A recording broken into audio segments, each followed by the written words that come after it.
You know, that if anybody work with me in the studio, they know how I get down. You know what I'm saying? We need some pizza, some Harold's or something like that, some Uncle Remus or something, some Buffalo Sam's or something, and let's get us a 6-pack and something to drink. And you know what I'm saying? Let's vibe out. But you know, that's just letting people know what I'm on and just embracing the things that I love. And that's one thing that I'm aiming to do more now as an artist. From the mistakes I've learned in the past, like just embrace the things you love. And, you know, it don't matter what it is, you know, and once you build your world and you can welcome people into your world with the things you like you're going to find other people that like the same thing that you do, and you're going to feel more comfortable around your fans. You're going to feel more comfortable performing your music. You know, like I feel like I might have hit a little hurdle. Even though Oral Sex came out crazy, I love that album. But the times I was going through, you know, it's like bitter ex-boyfriend music, basically. You know, it's like I was coming from that angle, but you know, you forget that, you know, you're building a brand with yourself. So, you know, do you want to only talk about that for your whole career? Do you want?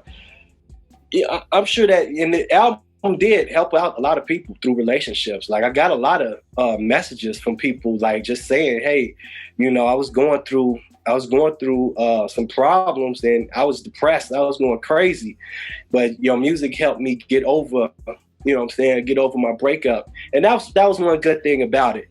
But I'm you know, I don't want to be like that. You know what I'm saying? I don't want to really be like that. I don't really be on that no more. I want to kind of just embrace the things I love, you know, and talk about that, you know, because I feel like I can have so many more ideas. Like I could put together some cold events, you know, with stuff that I love, you know.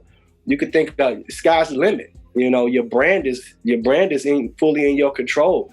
It's when people step in and control your brand and, oh, we want you to be a coke rapper, or we want you to be the next Rhapsody. We want you to, you know, when they step in and control your narrative, you end up in that place where it's like, you know what I'm saying? But I learned from that, you know what I'm saying? I learned to take those steps and just do what I love, you know, and find those people that like what I like. It's a lot of people that like beer and hip hop, you know, and that's totally what I'm about. But yeah, 6-packs and cognac, like the record is just basically my mentality, but however, like the songs are reflecting our times right now, you know, and you might need to, like the stuff we seen this year, you might need you a nice cold one and some good music and just sit back, man. We done been through a quarantine, riots and protesting and shootings, and you know, I done shed so many tears this year. Pop Smoke, Kobe Bryant, you know what I'm saying, King Von, like, you know what I'm saying, we done been through a lot, and like the songs on there is kind of it's reflecting that. Like, say for instance, Just Wanna Live Part 2 with Sky Zoo, produced by Knots, crazy beat. But you know, that song is talking about police brutality and how it affects the families, you know, because people kind of take it, you know, social media kind of make people kind of create a whole nother narrative and stuff like that. But you know, when it come down to it, man, it's somebody not sitting at the chair at the table no more. Like when they having dinner, it's somebody not there on Thanksgiving no more because a police officer decided to shoot him. You know what I'm saying? It could have been, you could have shot him in the leg. You know, somebody gonna get you shoot somebody in the leg, they gonna get the point. They gonna, hey, oh, okay, I'm good. You got me. Like, shoot him in the leg. Like, if you want, you just trigger happy.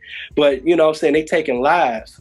And that song just talking about how it impacts, like, the families and the friends and the neighbors of these people. And just overall, just how police brutality evolved. You know, we went from Rodney King getting hit with batons and all that in the middle of the street to Laquan McDonald getting, you know what I'm saying, just lit up in the middle of smoke, literally coming off his body. Like, that's not fair for a teenager.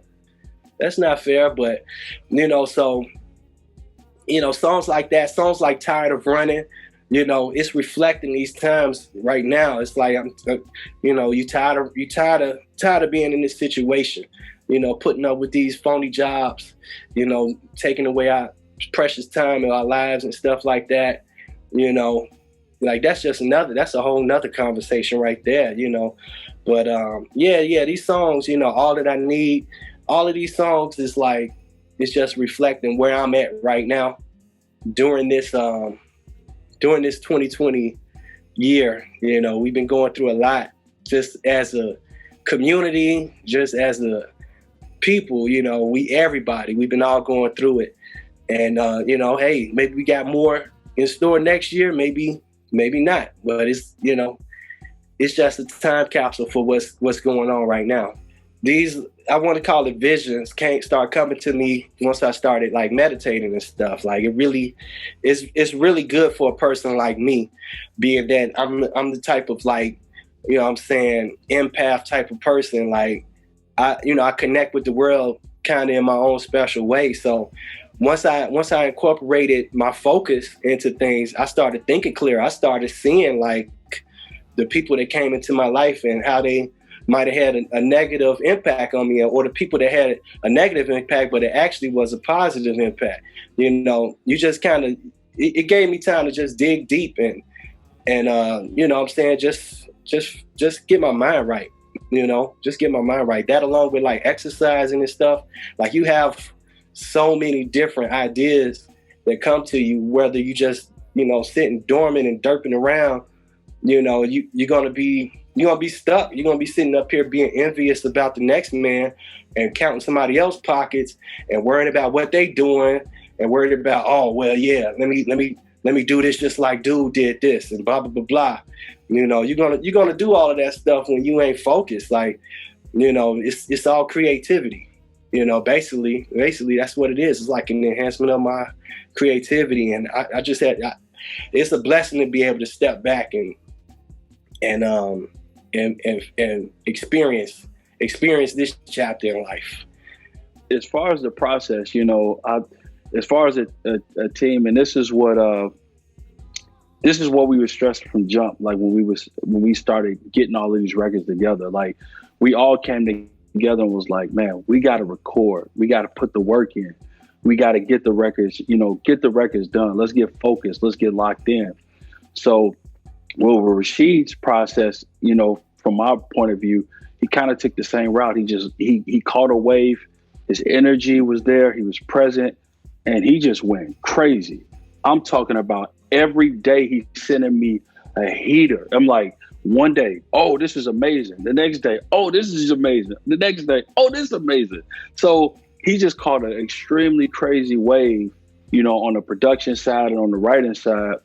And, he just, created a slew of work. And then when he started to bring his records together and see the records that had fit together, he invited me over to his house. He like, hey, check these records out.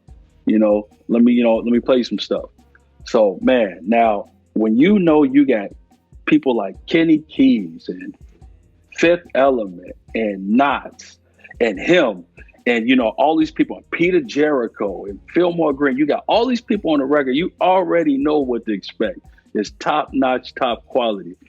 And when he played, and I would say when he played Cream of the Crop, man, I was just like, I literally was listening to his lyrical content, just what he was saying. And you know how you just bob your head because you really love the music, but I'm just sitting there like, I'm listening to what he said. I'm like, do you hear you?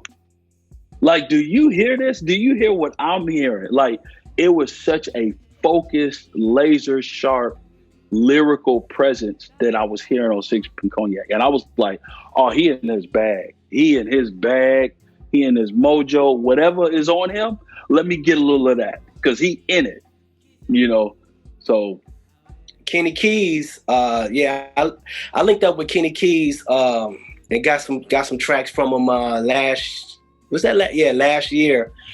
He came through and had a session with me and Fillmore, and we was able to build with the brother and pick out some fire So, you know, like once I got into my crazy recording, just Tupacing it out phase earlier this year, that was one of the first tracks I was like, yes, I'm going for that one.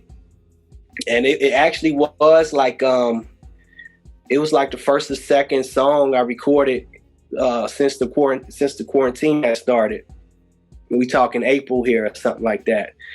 But yeah, man, and Knots, I just linked up with him on Instagram, man. You know, Knots is on there putting beats up, and I actually got that beat from him like January of 2019. So I just been just waiting, you know, because I was like, you know, I told the brothers, like, I was like, look, I'm gonna get in my zone, and once I get in my zone, I'm gonna be in my zone.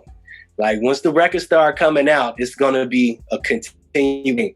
But I had to get started at some point, and I after being so experienced with the music, you know, after all these years and stuff, I know when the mind state is right once you start recording, because sometimes you just not mentally there and you end up writing some trash.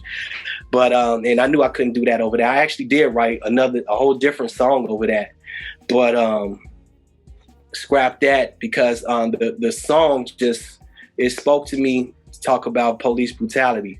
But man, Fifth Element, I just happened to get that beat by chance. Like he sent that to me, and I thought he was sending the beat to me to go on my album. So I did a whole song to it. He actually wanted to do another record. I guess he just wanted me to write a 16 and he was gonna put somebody else on it and just piece the song together however way. I recorded a whole song to it. So, and I just was like, yeah, let me put this to the side. You know, I didn't know where it was gonna go. Like at that point, I didn't even have an idea I was gonna even be dropping the EP, the Six Packs and Cognac. I didn't even know that. I was working toward, you know, the album, which ultimately will be here. We aiming for the end of next month. So, yeah, man. That's like, these are my guys. You know, I don't really know, I don't know Knots well, but I'm talking about everybody else that I rock with on the project. Peter Jericho, Neak, Fillmore Green. These is my guys. You know, Fifth Element, Kenny Keys. It's like a family affair when we all get linked up. You know, so you know, Knots just added that extra. And Skyzoo, that's family too, you know. That's all the brothers right there. Skyzoo, you know, on tour, you know, we family now. All of us is just family now. So, but you know, Knots came through with that fire beat. I had to get that beat when I first heard it, got it, and he let me get that beat. So, man, it was on. It was on from there.